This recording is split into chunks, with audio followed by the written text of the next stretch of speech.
Hi, I'm Donna Kay in North Pole, Alaska, and this is my mast cell story. I am a lifelong mast cell sufferer. I didn't get diagnosed until I was 35 years old because before that there was pretty much no such thing as a mast cell disorder and no way to test for it and no treatment for it. I kind of got stuck dealing with it on my own for most of my life. And I did pretty good for myself. I just slept a lot more than a normal person did, or a normal child did. I had a good childhood for the most part. There were things I was sensitive to, and there were a couple items that I was allergic to, but other than that, I was good. I was a normal kid, other than the sleeping part. In high school was good. I was in a bunch of sports, doing all the things normal high school kids do, with one exception. I was in bed by 6 or 7 o'clock at night every night because I was always so tired. And when I hit puberty, that's when everything went bonkers. I was reacting to everything. And I tried to describe it to doctors as like, I'm so sensitive. It's like my body is overreacting to things. And they would just scratch their heads and be like, it's all in your head. We did find out, though, that I was allergic to my monthly cycle, like you would not believe. So that made things really rough. But after puberty, things quieted down. Everything was good. And it's kind of back to being a normal kid again, or a teenager now, with the exception of needing to sleep more and a few sensitivities. That was it. I wound up joining the U.S. Air Force.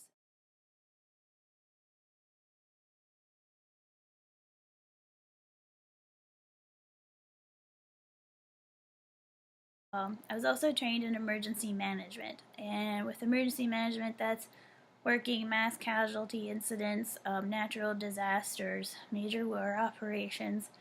I did search and rescue. I did my first hostage negotiation at age 21. And I loved my job. It wasn't until I started getting into my 30s is when I really started noticing symptoms. And to give you an idea of kind of some of the symptoms I had inflammation that was so bad that I wound up having to start to wear maternity clothes because I would leave the house a size 6 and come back a size 12 or more.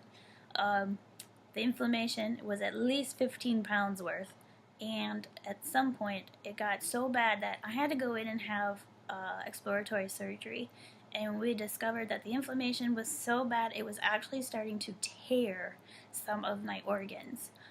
So I had to deal with that too. And I had cognitive issues. One day I walked out of a grocery store and I had no idea what vehicle I owned or where I lived. That got my attention. I would lose motor function, which means I would just not be able to use my arms or my legs. It was like the signal from my brain to my limbs was just not there. That was kind of scary. And then, on top of that, you have the tachycardia, the POTS. And then you have the part where you just nosedive, and it's difficult to stay conscious. I had a lot of memory issues. I would sometimes appear ridiculously drunk. I don't drink alcohol, but I would feel like I was drunk. I'd be loopy, my adrenaline was through the roof, so I was hyper, and my speech was slurred, and I couldn't remember anything longer than 2 seconds, and my husband would look at me and he'd be like, "Are you okay?" And he's like, "It's like you're drunk." And I was like, "That's how I feel." I discovered I was allergic to blue light, which is all your fluorescent lights, the lights in your TV, your computer, that all affects me. I've had seizure-like activity, um, ears, oh my gosh, the ringing in the ears, the blindness, the temporary blindness, the migraines, just the nerve pain from the inflammation, the tremors. I get tremors, I get twitchy. There's a lot of symptoms that I get. It affects every single one of my organs. There's been times I've had to use my EpiPen just to reduce the inflammation enough because the inflammation had gotten so bad in my kidney couldn't drain.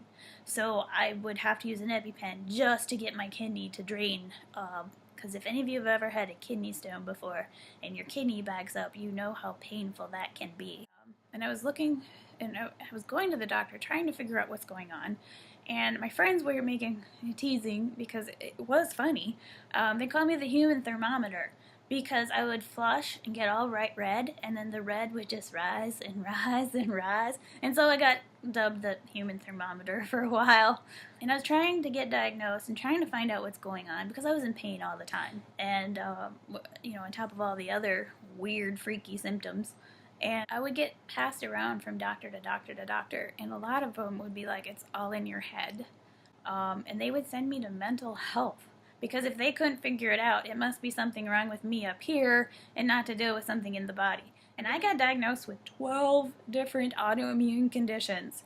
And I have to shake my hands up and say, hey, nobody has 12 autoimmune conditions. We are missing the bigger picture here. And of course, I had medications for every single one of those conditions. As time went on, I finally got down to the Mayo Clinic, and I got diagnosed at 35, which is 35 years of suffering with this on my own, with leaky mast cell. And the reason I got diagnosed with leaky mast cell is because MCAS and MCAD wasn't even a thing yet. There was no such thing yet.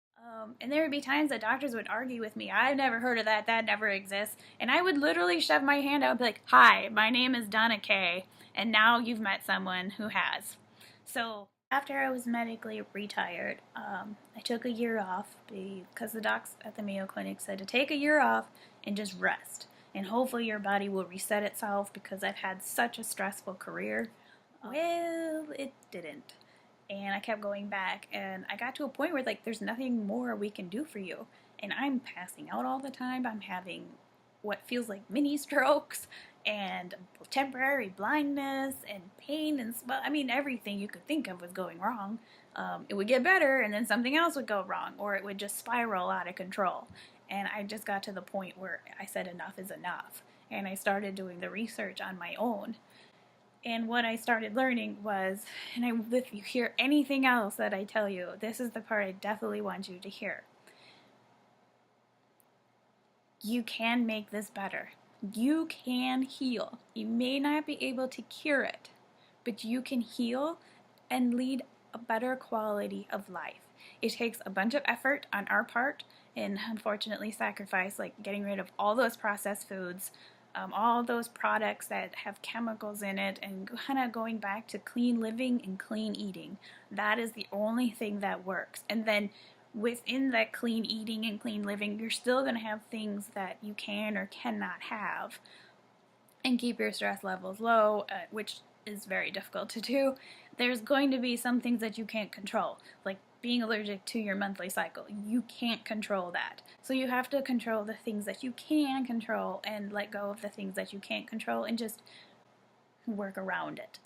One of the things that I learned that I think is really important is heal the gut. If you heal the gut, that alone can make things a whole lot better. And I also want the doctors to really hear and really listen, because this is something that's going on and more people are being affected.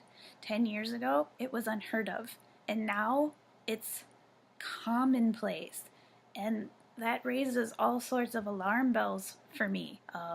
We as a society need to start figuring this out and start figuring out what's triggering all these people to get sick like this, and start fixing it and making it better for everyone. And the first step is doctors believing us, and the next step is developing the medical technology to help us out. So please know that you're not alone. Don't give up. We love you. You are perfect the way that you are.